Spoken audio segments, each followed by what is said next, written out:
Bonsoir, mesdames, mesdemoiselles et messieurs. Merci de vous joindre à nous. Le Conseil des ministres approuve un certain nombre de conventions de financement et suit une communication sur l'état d'avancement du portefeuille des grands projets au cours du mois de décembre 2023. Inauguration de structures sanitaires à Sélibabi et Wampo.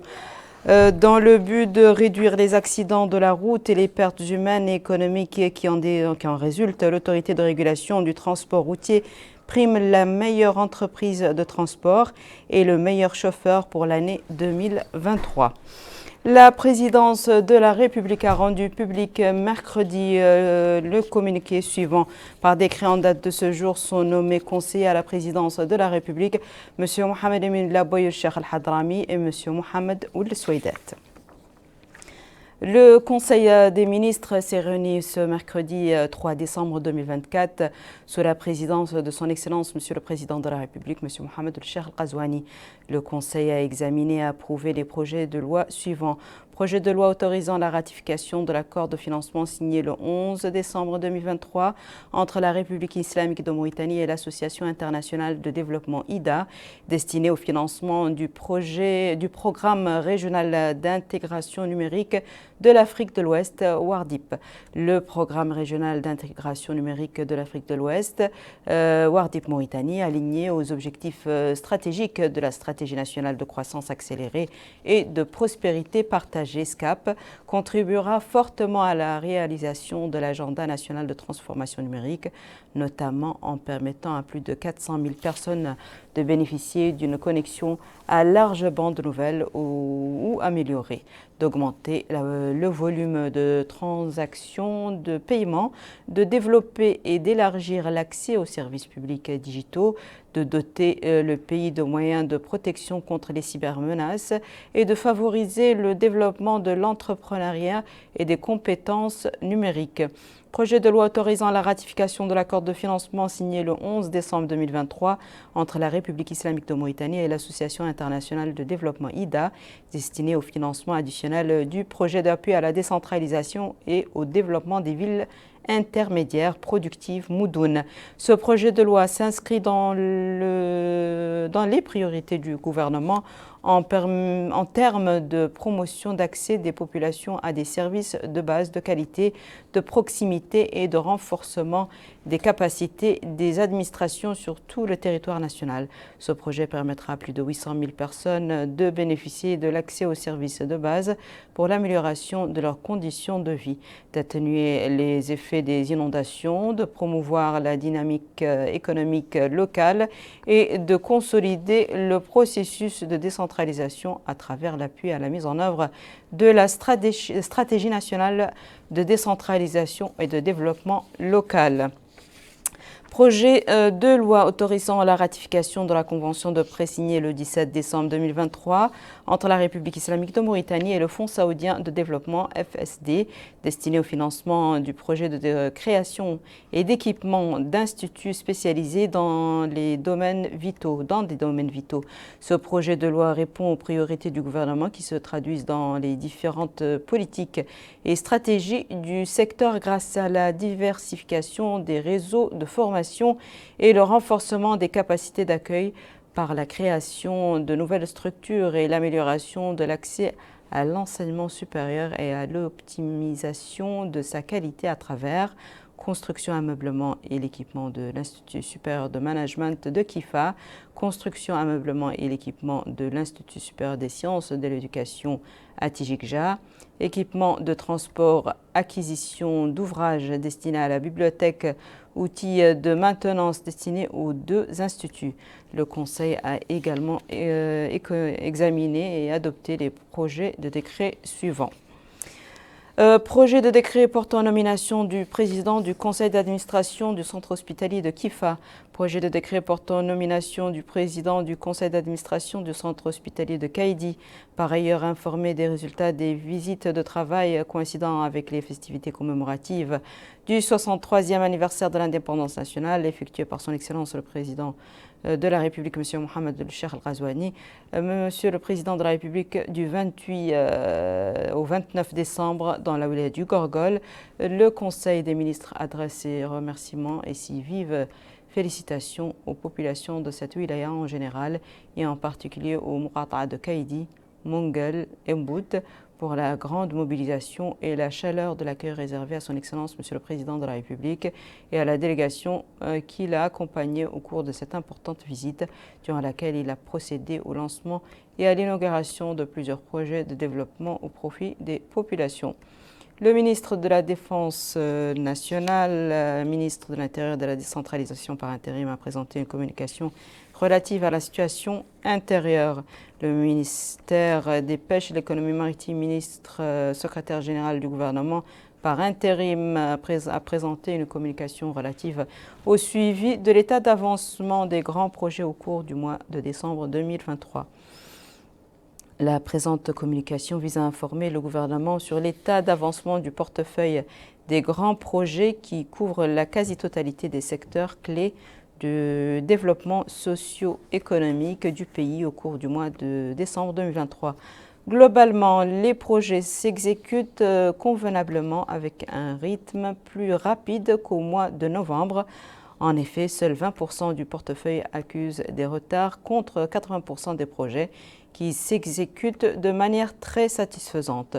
Ces résultats indiquent que les mesures prises au cours de ce mois de décembre ont permis de lever un certain nombre de contraintes qui pesaient sur l'exécution des projets, d'améliorer les performances des projets et de favoriser une accélération de l'évolution au cours de ce mois. Le ministre délégué auprès du ministre des Affaires étrangères, de la coopération des Mauritaniens de l'extérieur, chargé des Mauritaniens de l'extérieur, a présenté une communication relative à la situation internationale. Enfin, le Conseil a pris les mesures individuelles suivantes. Premier ministère, cabinet, École nationale d'administration, de journalisme et de magistrature, directeur général Thiam Zakaria, magistrat.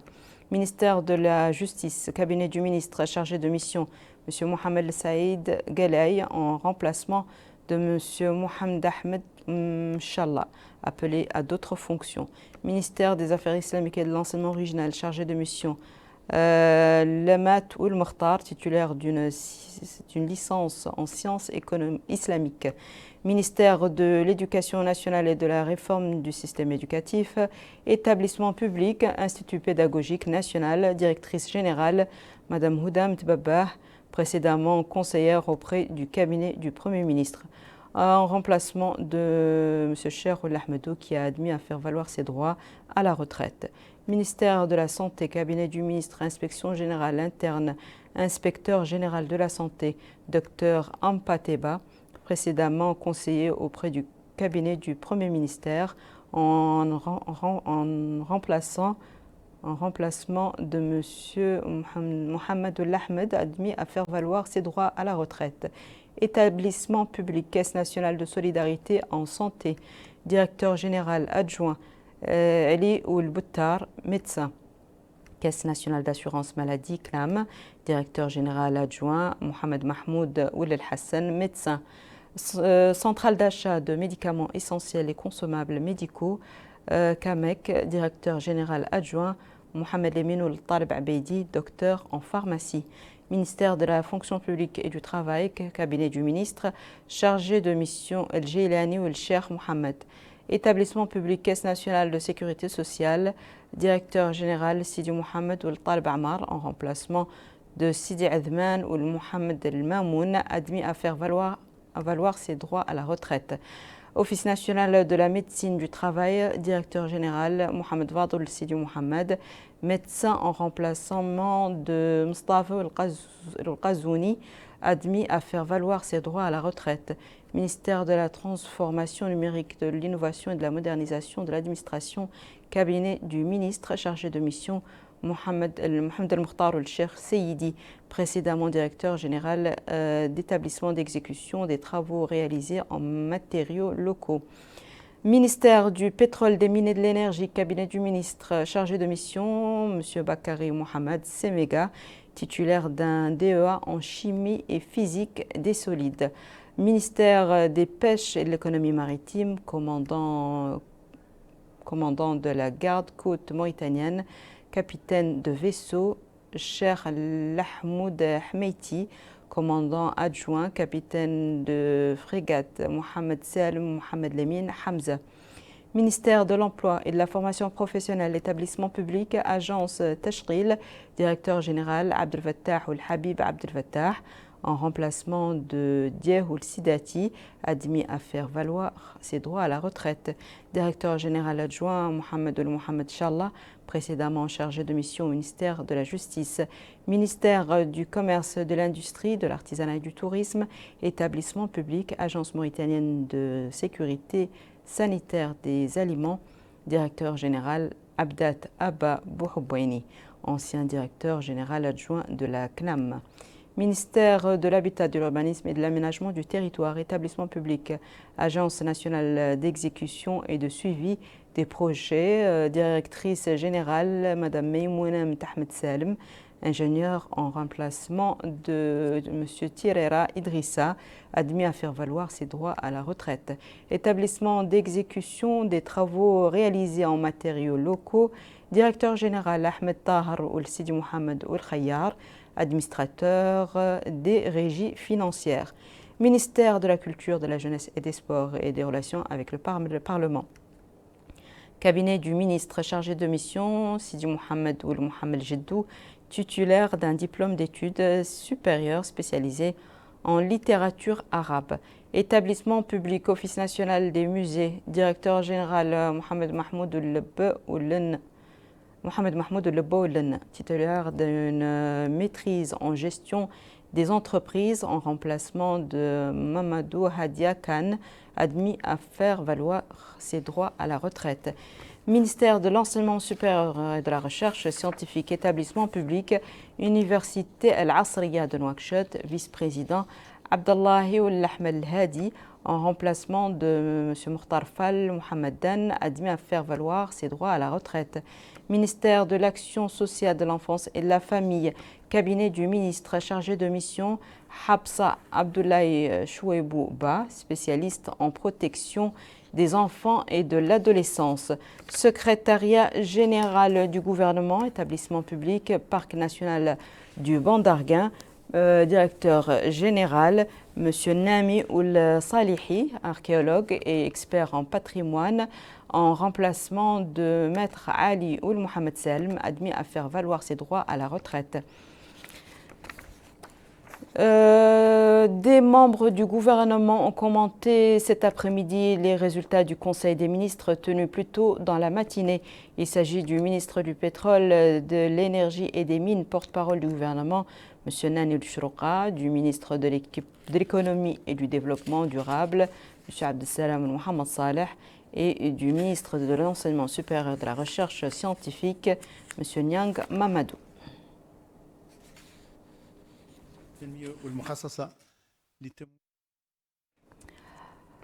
Nous allons à présent au Guidimaka où le secrétaire général du ministère de la Santé, M. Mohamed Emin ou Mohamed El Haj, a inauguré hier en présence du Wali du Guidimaka, M. Ahmed Mohamed Mahmoud Ouledde, l'extension de la direction régionale de la santé du Célibabi et du centre de santé de Wampo. C'est un compte-rendu de Mohamed Khattab. Ici, dans la ville de Célibabi, le secrétaire général du ministère de la Santé, M. Mohamed Amin Ould El Haj, vient inaugurer en compagnie du Wali du Guidimaka, M. Ahmed Ould Mohamed Mahmoud Ouledde, l'extension de la direction régionale de la santé dans la wilaya. Celle-ci englobe des bureaux, une salle de froid, un entrepôt, un générateur et un parking, en plus de l'installation, du montage et de l'exploitation d'un entrepôt régional pour le stockage des vaccins. Là, dans la Moqata'a de Wampo, le secrétaire général du ministère de la Santé a inauguré en présence des autorités administratives la réhabilitation du centre de santé de Wampo. Évoquant ces cérémonies d'inauguration, M. Mohamed Mahmoud Al-Khatri, chargé de mission au ministère de la Santé et coordinateur du projet d'appui au système de santé INAE, a déclaré qu'au niveau de l'extension de la direction régionale de la santé à Sidi Babi, des bureaux et des services, un entrepôt régional pour la conservation des vaccins ainsi qu'un magasin ont été construits en plus de l'électrification et de l'Internet. De même que l'inauguration du centre de santé de Wampu est un apport qualitatif à la couverture sanitaire dans la Mokata'a, précisant que les centres de protection maternelle et infantile de la Mokata'a de Kabou et de l'arrondissement administratif de Gouraï ont également été agrandis. Pour sa part, le maire de Wampu a loué ses réalisations, soulignant l'attention accordée ces dernières années au secteur de la santé, en particulier au Guidimaka. Il faut rappeler que ces inaugurations s'inscrivent dans le cadre du projet d'appui au système de santé INAIA, supervisé par le ministère de la Santé et qui vise à réhabiliter et moderniser 5 centres de santé à Tintan, Douerare, Vassale, Timbedra et Wampu. Le secrétaire général du ministère de l'Équipement et des Transports, Nouayoul Cheikh Abeidi, a supervisé hier soir à Nouakchott, en compagnie du secrétaire général du ministère de l'Intérieur et de la Décentralisation, M. Mohamed Mahfouz Ibrahim Ahmed, une cérémonie destinée à primer les lauréats de la 3e édition du prix de l'autorité de régulation du transport routier, qui est décerné à la meilleure entreprise de transport et au meilleur chauffeur pour l'année 2023. Bokar Bailaba nous en fait le compte-rendu. La préservation de la sécurité routière, qui est d'une extrême importance, exige un certain nombre de mesures, dont la réduction de la vitesse, l'amélioration des infrastructures routières et le respect du code de la route. Justement, ce sont les sociétés de transport qui ont excellé dans ce domaine, qui ont été primées par l'autorité de régulation du transport routier au titre de l'édition 2023. La société de transport urbain Taïba a remporté le prix de la meilleure entreprise de transport et a reçu un bouclier honorifique remis par l'autorité de régulation des transports routiers. Des prix ont été également décernés aux chauffeurs lauréats du prix du meilleur conducteur dans les catégories transport urbain et interurbain. Chacun a reçu 2 millions d'anciennes ouguillas, tandis que le deuxième gagnant dans chacune des deux catégories a obtenu 1 million d'anciennes ouguillas et le troisième gagnant a reçu 500 000 anciennes ouguillas. Le prix de l'excellence dans les transports vise à réduire les accidents de la route et les pertes humaines et économiques qui en résultent en approfondissant la culture de la circulation. Et dans une allocution prononcée à cette occasion, le président de l'autorité de régulation des transports routiers, Hassan Mohamed Ewan, a souligné que la remise des prix de la sécurité routière à ceux qui les méritent est au cœur des préoccupations du président de la République, afin de préserver la vie et les biens des personnes, en plus d'être une composante essentielle du développement durable. Sur cette base et conscient de la responsabilité de contribuer à l'effort de la sécurité routière, il a indiqué que l'autorité de régulation des transports routiers a créé ce prix pour ancrer la culture de la sécurité routière chez les chauffeurs. Il a souligné dans ce contexte la décision d'arrêter la circulation des transports publics a été prise après minuit, soulignant que 10 points bascules seront bientôt placés dans les 4 points d'entrée et de sortie de Nouakchott, ainsi que dans les postes frontaliers afin de préserver le réseau routier national des dommages précoces dus à la surcharge. Et à cela s'ajoute le placement de régulateurs de vitesse et d'autres mesures pour réduire les accidents de la circulation. De leur côté, le porte-parole des lauréats et les représentants des sociétés de transport ont salué l'importance de ce prix, soulignant que cette cérémonie s'inscrit dans cette dynamique, d'autant plus qu'elle est un facteur stimulant du goût de l'excellence en chaque personne physique et morale. La cérémonie a été marquée par une présentation du prix, de ses étapes de développement et du déroulement du concours menant à l'étape de la sélection et la détermination des lauréats. Nous fermons ce journal avec les travaux de collecte des données du 5e recensement général de la population et de l'habitat dans la capitale Nouakchott, où le rythme de ce processus se déroulera de façon rapide dans certaines communes et de manière plus faible dans d'autres. C'est un compte rendu de Moussa Ndiaye. À quelques jours avant la fin de l'étape des collectes d'informations du 5e recensement général de la population et de l'habitat RGPH en Nouakchott et sur l'ensemble du territoire national, les équipes techniques poursuivent leurs contacts et suivis avec les différentes franges de la société dans l'exercice de leur mission. Ce recensement est important, a dit ces citoyens. C'est pour avoir des informations nécessaires sur la situation des familles. Il a ajouté que chacun doit répondre aux questions avec des réponses justes. La commission de ce recensement est venue aujourd'hui nous rencontrer, mes enfants et moi, a dit cette femme de ménage. Elle demande aux citoyens de jouer le même rôle qu'elle a joué en présentant aux équipes techniques de ce 5e RGPH les données nécessaires. Cette étape de collecte de données nécessite la participation de tous. M. Ibrahim Bahaïda, superviseur à Nouakchott Sud, a dit qu'ils ont plusieurs équipes sur le terrain. On a, dit-il, 99 personnes réparties en 9 superviseurs et 90 contrôleurs. Chaque superviseur a un groupe de 5 à 7 personnes. Toutes ces personnes, dit-il, exercent dans différentes zones. Au niveau de Muqata'a, on constate qu'à Arafat et Elmina, certaines familles n'ont pas répondu favorablement aux équipes de collecte d'informations.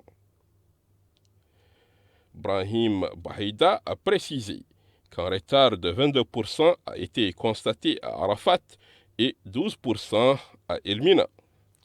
En Nouakchott Ouest, précisément à Tavrazeina, le décor est différent par rapport à Nouakchott Sud. Certaines familles refusent d'accueillir les équipes de collecte d'informations. D'autres n'ouvrent même pas leurs portes d'entrée. À Tavrazeina, la situation est difficile à surmonter à quelques jours de la fin de ce 5e recensement général RGPH. M. El-Hassan Ouel-Amar Jouda, superviseur à Tavrazeina, a précisé qu'il est surpris de constater que certaines familles n'ont pas répondu favorablement aux équipes de collecte d'informations. Il a ajouté que certains ouvrent leurs portes d'entrée pour donner des rendez-vous et d'autres disent qu'ils ne sont pas prêts pour les accueillir. Plusieurs résidents à Tavrazeina n'ont pas répondu à nos collègues. À titre d'exemple, dit-il, 30 familles à Tavrazeina. On peut rencontrer une seule famille qui nous ouvre la porte ou nous répond. El-Alem Ahmed Salem, recenseur, a déclaré que ceux qui n'ont pas répondu favorablement à ses collègues, il précise que cette opération de collecte d'informations se déroule dans plusieurs pays et ailleurs dans le monde. Il ne s'agit que de fournir des informations nécessaires pour l'intérêt de la Mauritanie. Organisée par l'Agence nationale de la statistique et de l'analyse démographique et économique ANSAD, du 25 décembre 2023 au 9 janvier 2024 sur l'ensemble du territoire national, l'objectif des opérations de collecte des données du 5e RGPH vise à contribuer à l'élaboration, la mise en œuvre, le suivi et l'évaluation des différentes politiques de développement en Mauritanie. Voici à présent, mesdames et messieurs, le rappel des titres. Le Conseil des ministres approuve un certain nombre de conventions de financement et suit une communication sur l'état d'avancement du portefeuille des grands projets au cours du mois de décembre 2023.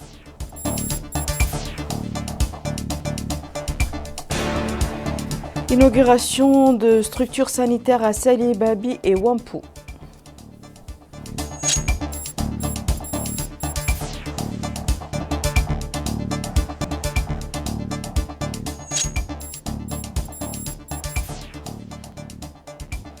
Dans le but de réduire les accidents de la route et les pertes humaines et économiques qui en résultent, l'autorité de régulation du transport routier prime la meilleure entreprise de transport et le meilleur chauffeur pour l'année 2023.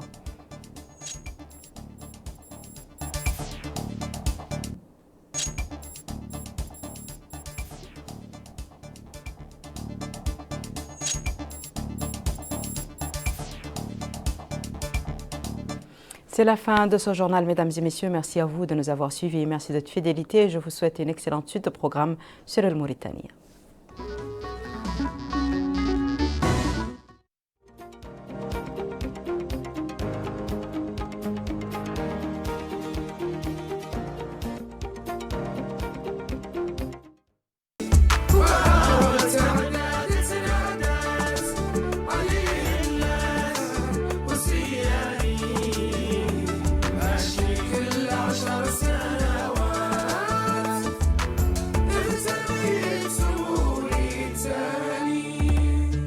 Le 5e recensement général de la population et de l'habitat. Nous sommes tous concernés.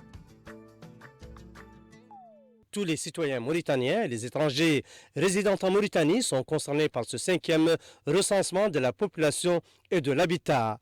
Nous devons tous contribuer à la réussite de cette opération qui est organisée tous les 10 ans. Par civisme, nous devons bien accueillir les agents recenseurs et répondre avec sincérité à leurs questions. Le 5e recensement de la population et de l'habitat, un important outil d'orientation, de suivi et d'évaluation des stratégies de développement. Le 5e recensement général de la population et de l'habitat se déroule sur toute l'étendue du territoire pendant 15 jours. Le 5e recensement général de la population